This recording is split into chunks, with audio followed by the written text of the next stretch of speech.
Senzeni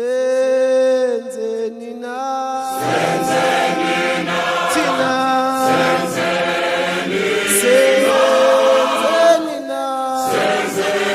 na Tina Senzeni na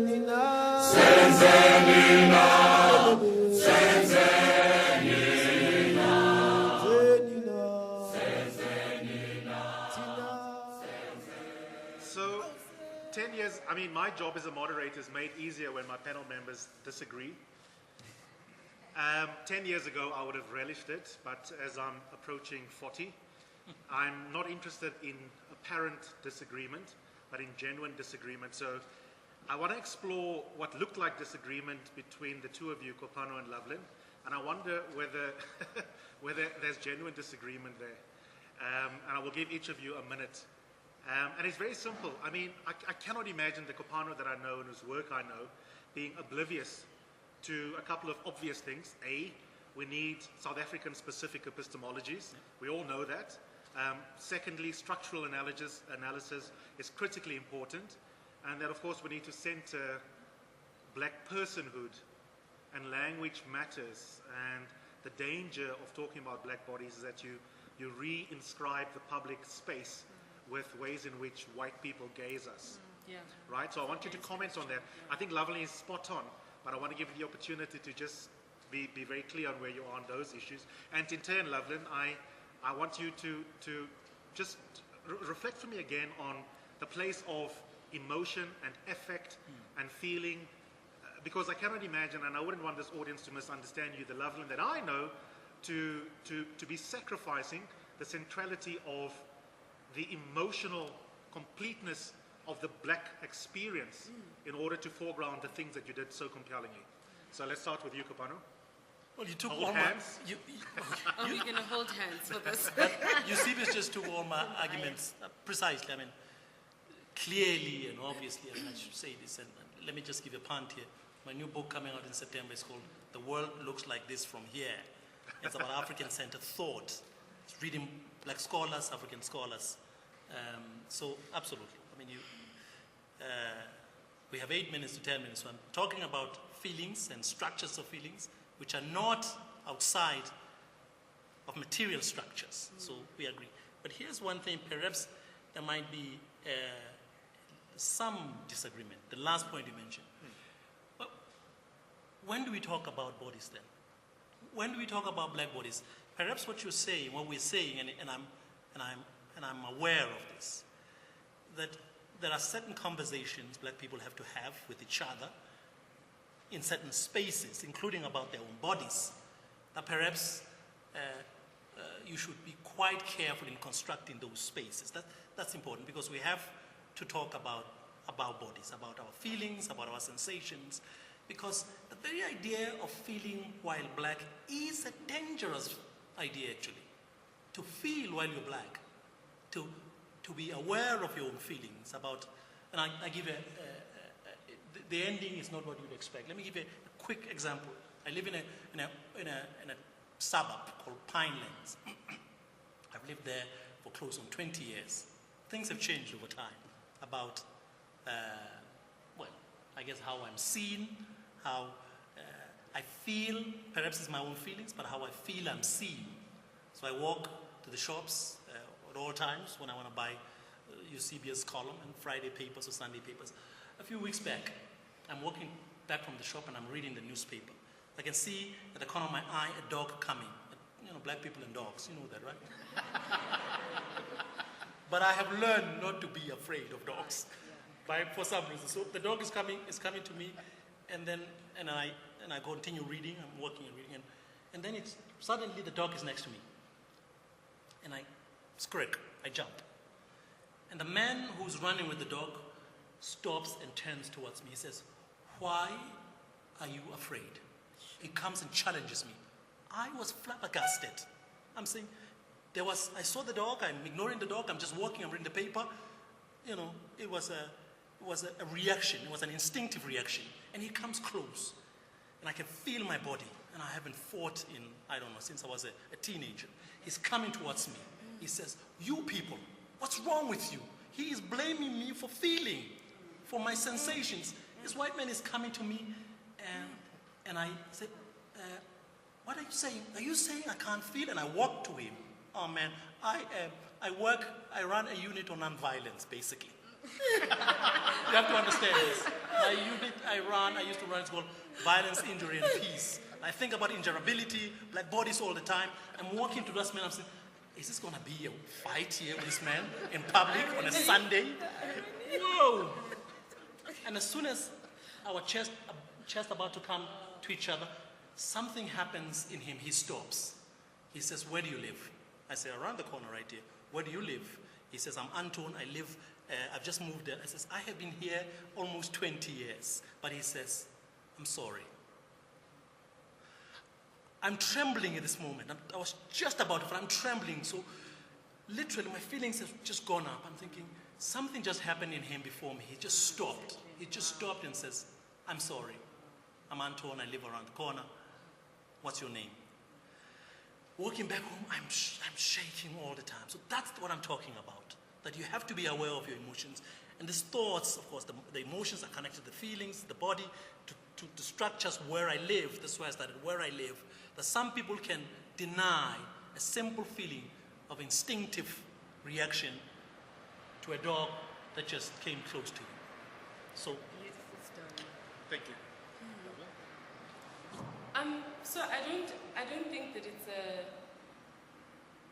I don't think that there's that much of a disagreement. So I mean, I think my point is just when we're talking about the body, we must not talk about it in either or terms. It's both and, right? And I think that's sort of the consensus that we have here. The second thing is when we're talking about feelings and emotions, I mean, I'm a deeply emotional person. So wow. One of my friends is like, you? Sure, okay, just expose me. But anyway, so I definitely recognize the value and the importance of feelings. I think my challenge is that oftentimes in these conversations, and I don't think we've done that now, but I wanted to name it so that you don't do it. Absolutely. I think that the danger is oftentimes we situate feelings in this other realm. And the problem with that is, so for example, there's a saying in African American communities, and I think it has meaning for us here as well. When a white woman cries, a black man is in danger, right? And there's something powerful about that statement because it speaks to the emotions of a white woman and the consequences that those emotions can have on a black person, okay? What is important about that statement for me is what I'm trying to communicate here. It's to say that our emotions, yes, we all have feelings, they exist in our bodies, but for some of us, the consequences of our emotions are inherently political, right? Our emotions are not just here in the air. Our emotions, especially as black people, are political, right? Experiencing black pain is a very political thing.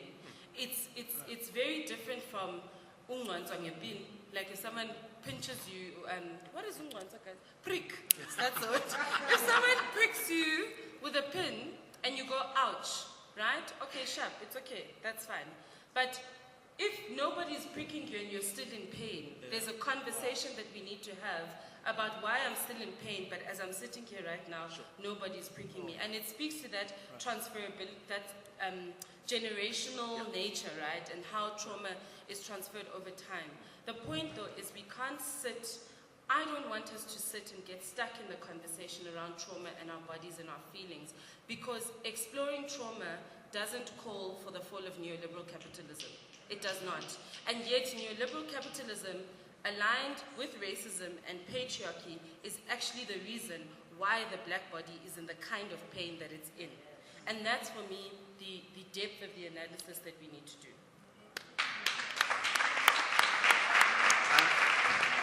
And then I've got just one question for you, Prof, and then it's over to the audience. I mean, your life's work is, man, foreshadowed what's playing out in our country now in many ways. You already go to those psychological and moral complexities a long time ago before it became the thing to do publicly. But I wonder if I can, maybe somewhat awkwardly ask you, what do you make of white fragility and white bodies and white feelings as a black woman? And I'll tell you why I asked that of you specifically. You are very clear that the white racists need to be understood, and his humanity could also have died that night without letting him off the hook legally and morally. But you are still interested as a scholar and as a black woman South African in investing some of your finite energies to make sense of white bodies and white fragility. Are you still in the same place where you were when you wrote that book? Or have the young ones persuaded you that there's a limit to how much work you must do to try and mollycoddle white people? All of those, well, mollycoddle is definitely not what I'm doing, but all of those are true. I'll start with a story, hopefully to be shorter than your story. This response by this man, what you are afraid of, is a response I gave to a white woman towards the end of last year, in December, late November. I was buying pearl earrings in Cavendish Square. There's a market there, some Saturdays. And there was a moment when a black woman was standing on the other side of the counter, and she was busy transacting with me, with my card and so on. And her eye was constantly, going towards this other woman. She was clearly concerned that she might be a thief. And I could see that this woman is uncomfortable because she knows exactly what she's doing. And she doesn't want to evoke that kind of reaction from her. So she wants to touch and see. At the same time, she wants to appear like the innocent black person that she is. She's not going to steal. And so I said to this white woman, please don't look at her. Let's finish this. She's not going to steal anything. And then she starts saying, why do you care about her? And then she starts making up the story in her head that I am with this woman. It's a long story, but to cut it short, she thinks I'm with her. And then while we are doing the transaction with my card is a Visa, it doesn't have my name. So it goes through, and I can hear it on my phone. It goes blink, it's gone through. And then she says, now she's suspicious. This card has no name. And I actually never noticed it does not have a name. So I said, so what's wrong with it? It went through. And she says, oh yeah, but I'm not sure. But I said, look at my phone. It says here it went through.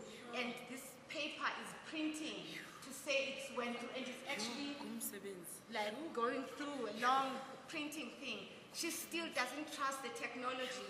She says, no, there's something wrong. And then now I'm upset. I said, could you please finish this thing so that you can finish with me and go and attend to this woman? And now she wants to interrogate the machine. This is not right. There's something wrong. I must phone someone. And then now I'm upset. I'm angry. And then she says, oh, I get angry. So what's wrong with you? The phone says it's right. Your printing paper says it's right. Why are you still not sure that this extra payment has gone through? And then she calls the security. And the black security guy comes, and I kid you not, by now she is shaking and holding on to the security. We were told, she says to him, we were always told that when someone gets angry, then there must be fraud. And she's shaking like this. And then she makes me even more angry. But when I see how afraid she is, I calm down. And all the people now are out next to the shops next around this place. They're all watching. And then I see how afraid she, and I ask, I said, why are you afraid? What are you afraid? I asked her, why are you afraid? What are you afraid of?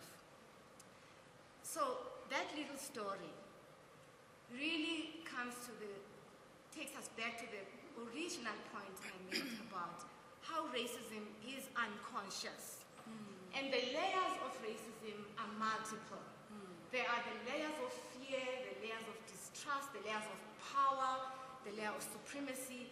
And white people, most white people are racist. Without that hold, they are nothing. Yeah. You know, when scholars like Frantz Fanon and Toni Morrison and Du Bois, when they say that white people who are racist define the self in terms of blackness. Absolutely. You know, yeah.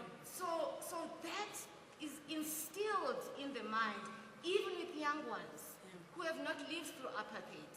It's this intergenerational thing. It's passed on. It's the sense of the power I have. And here is where it gets complicated.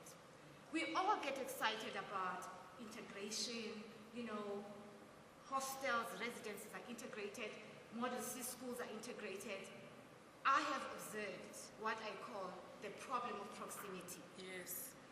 White people who are at these schools, at the university, who live with blacks in the same residence, they know unconsciously that they are superior. Yeah. But what this situation does, it tries to make them equal with black people.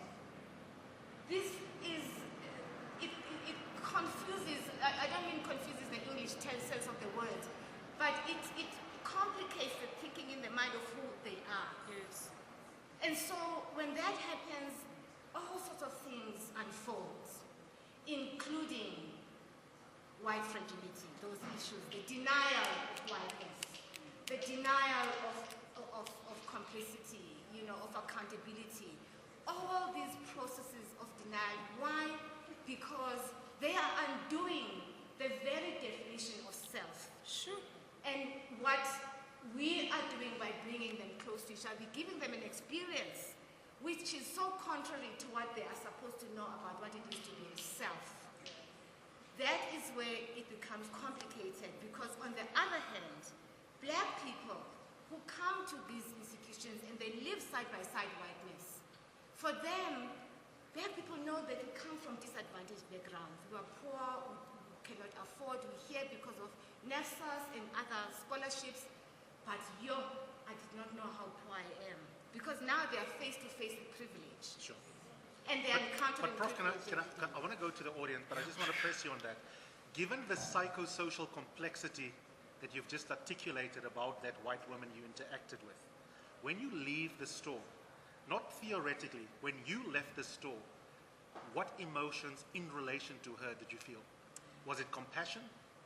No, it was not. It was a mixture of real sense of exasperation. I mean, there's a point. In fact, I have to tell you that I decided I don't want that 900 rand. I'm sorry to mention the amount, but there was something about that conversation that everything was dirty that she was touching. Everything, the conversation was dirty. I couldn't get my money. I said, okay, you are still trying to phone. I don't want to get involved. I'm leaving. So and I'm giving your earrings back. And so there was a realization that this is so deep. It was really like a learning that, my goodness, the problem is so entrenched that the work is huge. Thank you. Can we give them another round of applause?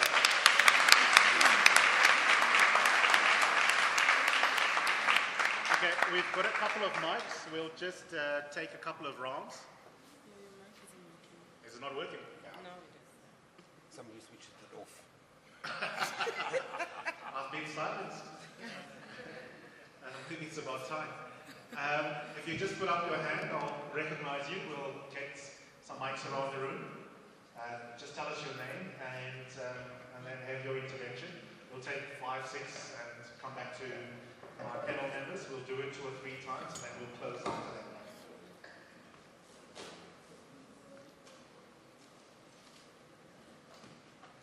Good afternoon. My name is Leto Honolo. I'm the friend that London spoke about. I thought that this was a really excellent conversation, but I'm really interested in a conversation about resistance. And I feel like that in the beginning of your speech really started speaking about like how peace must fall in itself as black resistance, right? I feel we speak about the black body again as a sign of trauma, but we don't speak about like how during slavery, colonization, black people resisted. And I wanted to know like what is your thoughts around black resistance? Thanks. Nice question. At the back. Can I ask the folks with the mic mics who are helping me. If you can see a hand that's up, just go to it and I'll come straight to where I can see you.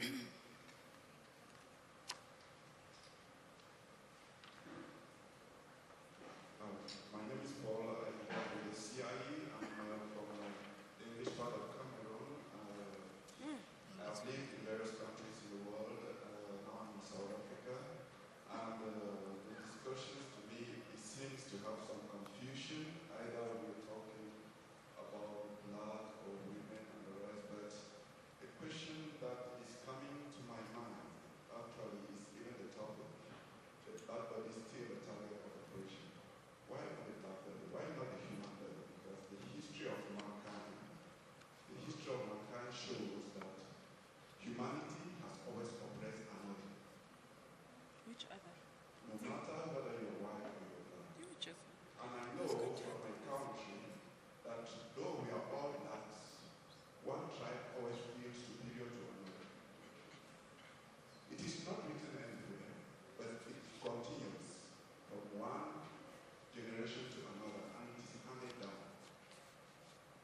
And actually, what to me is more important than all what we're discussing is how can we move beyond that metaphor that somebody pointed out. Because when I listen to Kagame speaking about the genocide in Rwanda and how they're moving forward, the question was asked to him by a journalist, how are you doing that? He said, Moving forward. we cannot ignore the past. We cannot refuse it. But we have to train ourselves to think positive, to work together, and look at the future and how we can do it beneficially for all of us. And I think in South Africa, our discussions have to be, how can we go beyond what has happened and which is still happening in order to work as collaborators for a better future?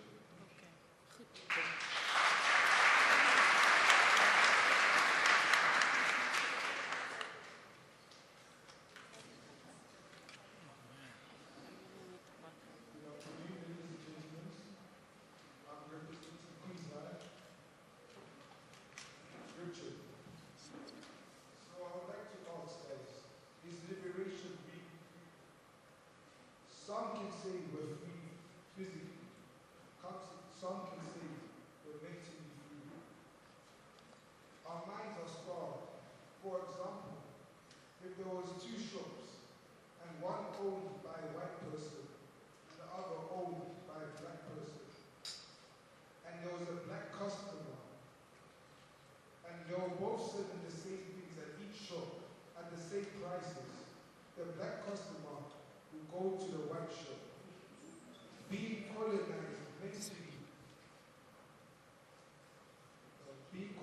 mentally, you go to the white shop. Instead of going to support his fellow black. Because mentally we are not free. So can I ask you guys, ladies and gentlemen, is liberation actually free?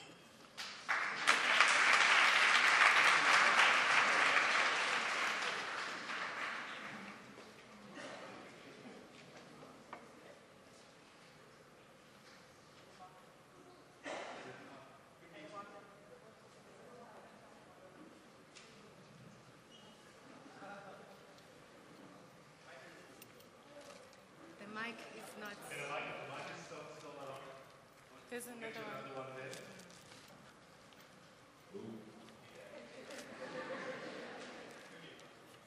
Before I ask my question, I'd just like to say something that I feel like it's not being confronted.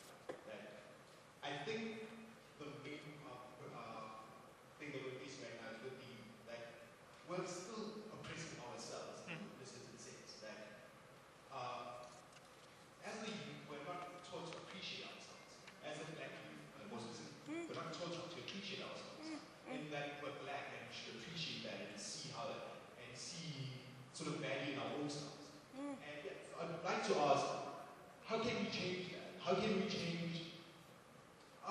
value to ourselves? Because we're not giving value to ourselves. In the sense that sort of traumas from previous generations being superimposed into us as a youth. Maybe we have forced to confront these issues. Even though I'm not saying we should forget everything that has happened, but I'm just saying that we should also, our parents, our societies are also should teach us as the black youth to appreciate ourselves. And how do we confront this?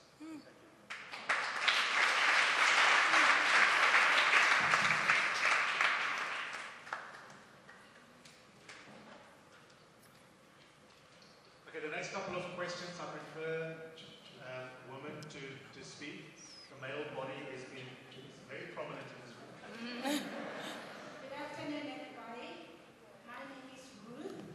I do agree that the black body is still a side of opposition, of oppression.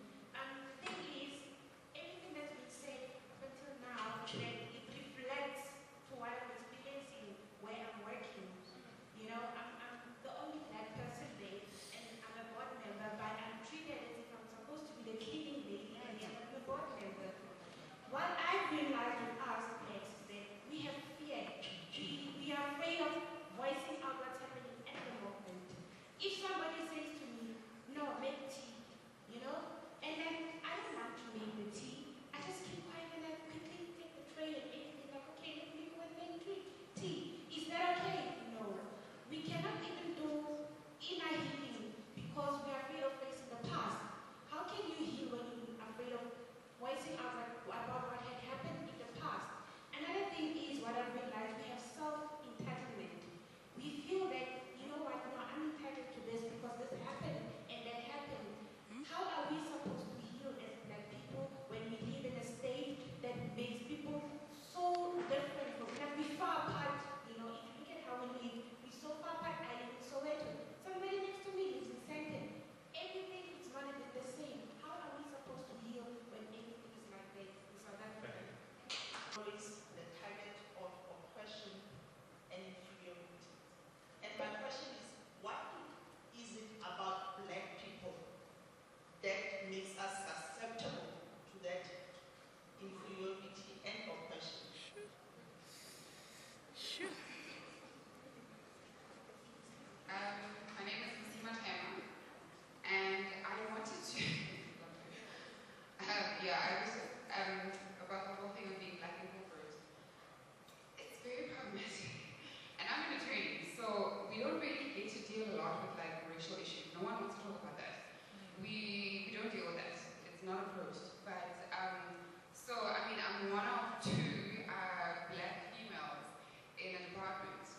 And so I've been battling with this candidate attorney.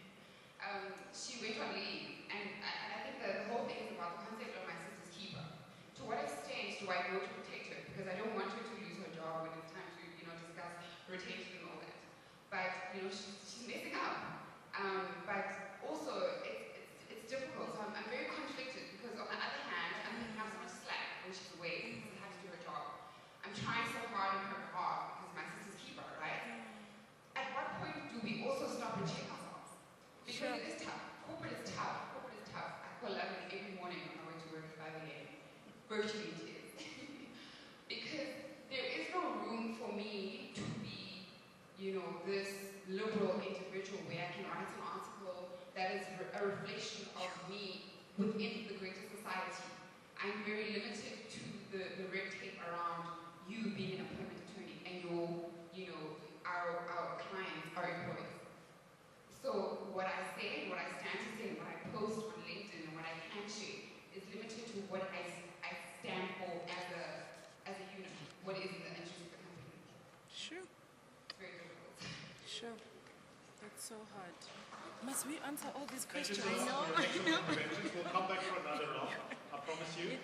Choose. To my panel members, there's an equality of conversation here, so you don't have to respond like gurus to every question, but if you were moved by a particular intervention, question, and you'd like to engage it a little bit, I'll give you that opportunity.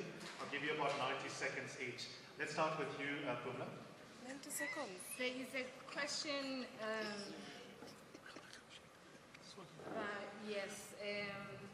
about how can we, two questions that I combine. A question about how can we get out of, I think, the young gentleman, the corner, right?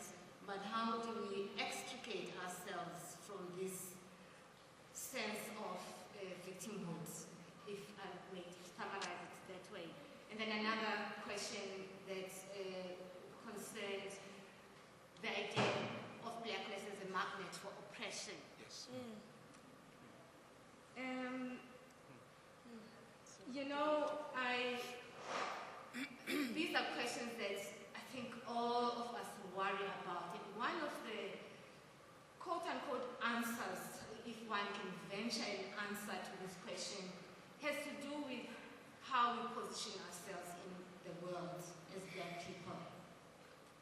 Do we position ourselves as victims, which is what we are defined as, or do we find a way of moving beyond the victimhood without erasing the history of suffering? And how do we do that? One way, this is not an answer, but it's something that I've thought about, that one possibility that is available for us as our numbers increase at these paces.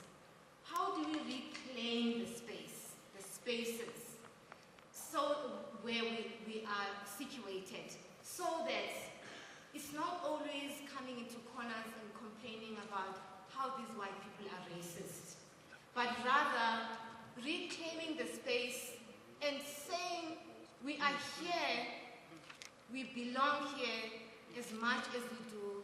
Now, the difficulty, of course, is the issue of power. Always in these issues, that the white power is so entrenched, and the structural issues, institutional culture, are so entrenched that the cards are stacked against you.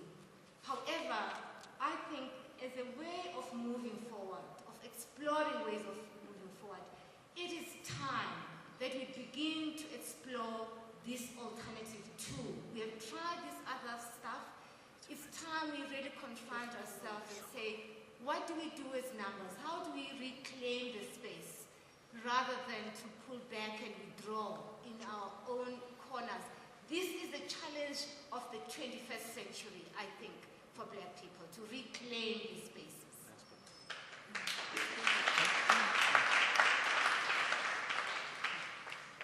Well, I have two short answers in one word, and then in a little, the 90 seconds I'm going to spend on another word. The first, to Lihlohonolo, I didn't get to that resistance, and I'm dying, but I think I've given 90 seconds about precisely this. Look. Okay, 100. And this is for all the students. And Eusebius had mentioned the book that I did in 2016, and we are talking about Ta-Nehisi.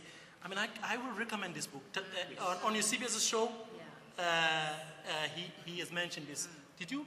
Eloquent Rage, Brittany Cooper. This is Black feminism as you want it. It's sassy, so I have learned to answer about resistance, about real liberation from books. That's the first thing. But also from conversations. From learning about the histories, from Du Bois, from Césaire, so I learned this, and the conversations are as important.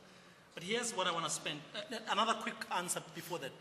Of course we want to talk about the human, but it is precisely because Black people have been struggling and are still struggling to be regarded as human. That's the precise point.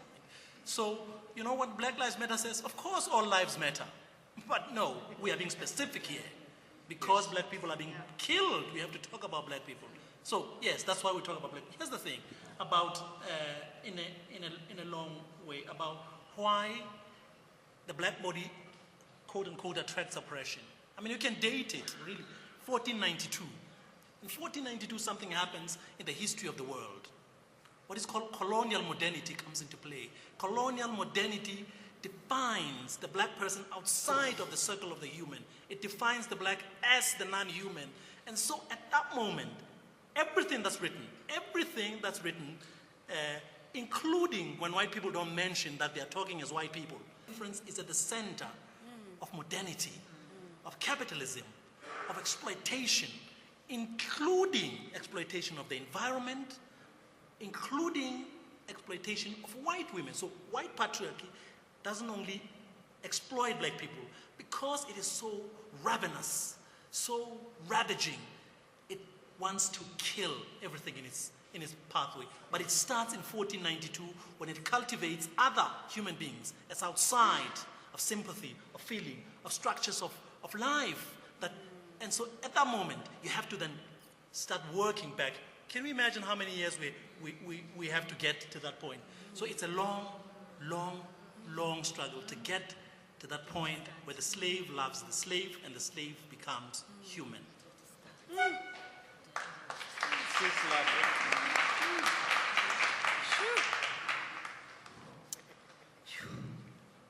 I'm so overwhelmed. This is, such a necessary conversation. So where do I begin? I think to respond to, was it Richard, the question about liberation and freedom in our minds. So I think that one of the things that did not happen, not just in South Africa but across the African continent especially, was even though there was a shift in terms of political power, I don't think that there was enough, for lack of a better term, psychosocial work that was done to make sure that we decolonized our minds, right? And people are so scared of this word decolonization. And I don't know why, because it's actually such a beautiful, necessary, thing that needs to happen for us to become human again. But I think what didn't happen was our minds were not decolonized. And when I say that, I mean that what we associated with value, what we associated to be important, what we associated to be what a human being is, what we're entitled to as human beings, etc., we didn't undo that. And that is what gives impetus and strength and power for I don't like calling them, but so-called post-colonial governments to oppress their own people, because their own minds were not, were not decolonized. They didn't do the work of dismantling those structures. And I think this is the I don't want to ascribe too much credit to colonialism and apartheid, but I think this is really where it was clever, right? In the sense that even though technically and legally it's over, it's done, it's gone, it was so smart in the way that it was designed that it is pervasive, and it continues even after it is legally and structurally technically done away with. It continues even till today, right? So even if you do the work of maybe taking off the whites-only signs, even if you do the work of physically leaving a country, and I'm going to come to my brother from Cameroon now, leaving a country, for example, the presence of coloniality as embodied in a white body remains. And I'm going to then use this answer. So basically, Richard, my answer is that we need to do the work in our minds. There's structures we've got to undo in our minds in order to be able to address and create our own models of liberation and freedom. Because even now, the way we define liberation and freedom is in terms of something else. It's not in terms of ourselves, in terms of what we want and what we believe. Because part of what colonization and apartheid took away from black bodies and broadly bodies of color was the ability and the capacity to dream. It was the ability and the capacity to be imaginative, to self-determine, right? That was the crux of colonialism.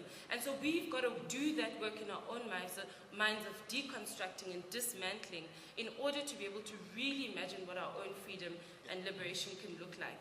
And so to move to the question, I just want to quickly touch on this thing of why aren't we talking about all humans, right? All lives matter. And I think this is part of a very important question. I'm glad you've asked it on this public platform, because we don't like to go there, right? So I have a Nigerian background as well. And one of the things my parents really were frustrated with me about during Fees Must Fall was, ufunani with Fees Must Fall, ungenapi. What does Fees Must Fall have to do with you, right?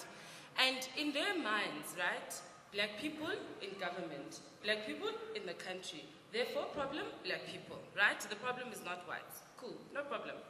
And so one of the things that was necessary for me to do as part of my own politics and my own integrity with my participation in Fees Must Fall, was to actually explore what my specific experience was in this country. And so the starting point of my interaction with South African society was that I appear black. So before I open my mouth, before I say anything, before I defend myself, before I embarrass myself, before I open my mouth and do anything, associations are made about this thing that I am in, right? And that automatically carries power and carries weight. So, in the Nigerian context, just to throw in some interesting history here, all the white people left. When we got supposed independence, the white people left, right? The Nigerians were left behind to look after Nigeria. Nigeria today generally is a bit of a mess, right? I love my country, but it's a mess. And the reason it's a mess is because before colonization, the epitome, or during colonization rather, the epitome of humanness, the epitome of dignity, the epitome of wealth, the epitome of comfort was embodied in white British bodies, right? And so, in the process of resisting, right, and in the process of questioning and challenging and saying, we want freedom, we want to self-determine, it was actually, we want to be like you. That's it. So even till today in Nigeria, doesn't matter, even if you come from a very unfortunate background, but you manage to leave Nigeria and you come back to Nigeria, if you have a nice accent, if you seem like you know what a cappuccino is, if you seem like you've got access to certain spaces, people automatically assign a level of social power and authority to you, even if you are poor and broke in America. And I know this, because I've got cousins, right, who live in America, ain't got nothing. But when they come back to Nigeria, they are living their best lives because they have achieved a proximity, right, to colonial modernity, to whiteness, that says I can then navigate in a black society because I'm actually white. And so this is the importance of us being specific when we're talking. The other side of this conversation is a few nights ago I was at an event at a school where they were addressing racial issues, blah, blah, blah. Diversity and inclusion. I don't like those two terms. But anyway, so after the event, this lady, a white woman, came to me and she says to me, no, but you know, you guys make it seem, and she was basically saying that, well, I have an Irish background, my parents were persecuted in Ireland, it was terrible, they had to leave, then they went to Kenya, and all these things, and basically her point was, I don't carry the baggage of white South Africans because my parents were oppressed.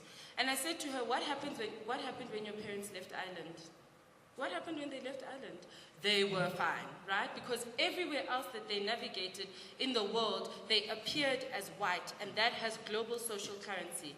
I can live in the UK, in the Netherlands, for 150 years. I will never be accepted as a British person or as a Dutch person, precisely because what my body carries does not speak to what that environment and that structure was made for. So I think it's really important for us to understand that balance. Lastly, quickly, last, promise. Sorry. There's a black man revolting, you know, yeah, when men get this angry, is reparations for patriarchy, it's fine. I'll be quick. I just want to address the question of corporate South Africa. Yeah, that's good. And actually I want to take the conversation about resistance into corporate South Africa. So I think what's important is to recognize that as black people, I'm going to get so emotional. Okay. When I read W.E.B. Du Bois' The Souls of Black Folk, I think I stopped for a good few weeks after I came across this notion of the double consciousness. Yeah. That word for me, or that concept, encapsulated my entire life. So for those of you who don't know, basically W.E.B. Du Bois says that there's always this tension that black people exist in, right? And he calls it a two-ness, right? So you are, in his context, you're not, Nina? Shem. They're not for me. In his context, sorry. So in his context, he's speaking of what it means to be a Negro and what it means to be an American, right? So he says, constantly I'm navigating between being what it is to be Negro, what it is to be American. You know, never this enough, never that enough. That constant tension. And I think in the part of why this is even more complicated when you exist in corporate is because the entire corporate structure was designed and created to oppress and destroy and violate and commodify black bodies. So for you to exist as a black person in corporate, it's both a contradiction and an act of resistance because that space was not made for you. Of course, the other side is that space is keeping up neoliberal capitalism. We must talk about that on another day. But I think then what it means for us to resist is really for us to start exploring the importance of language. I cannot tell you how empowering it was for me to stop reading what was prescribed for me when I was at Stellenbosch and to start reading other pieces of work by black people, right? By people who have experienced oppression. Because there's a language that is developed, and sometimes we underestimate how important, for lack of a better term, philosophizing, conceptualizing, that's what I'm looking for. We underestimate how important it is to conceptualize about ourselves and about our own experience in our own language and our own terms. Developing a language for our experiences is so important, because once you can name it, right, it makes it real. And then you can actually go into a meeting with HR and say, this is the thing that you're doing, right? And in the legal fraternity, you know, one of the things that's so important is for the law to actually embrace critical race theory and embrace the role of microaggressions when we are addressing racially charged situations in this country. But we're not there yet. But that is part of our resistance, right? It's not always conscious how we resist. It doesn't always have to be a protest. Sometimes it is as simple as walking to the boardroom with your afro. That is resistance. That is part of what we need to do to say, I am here in all of me.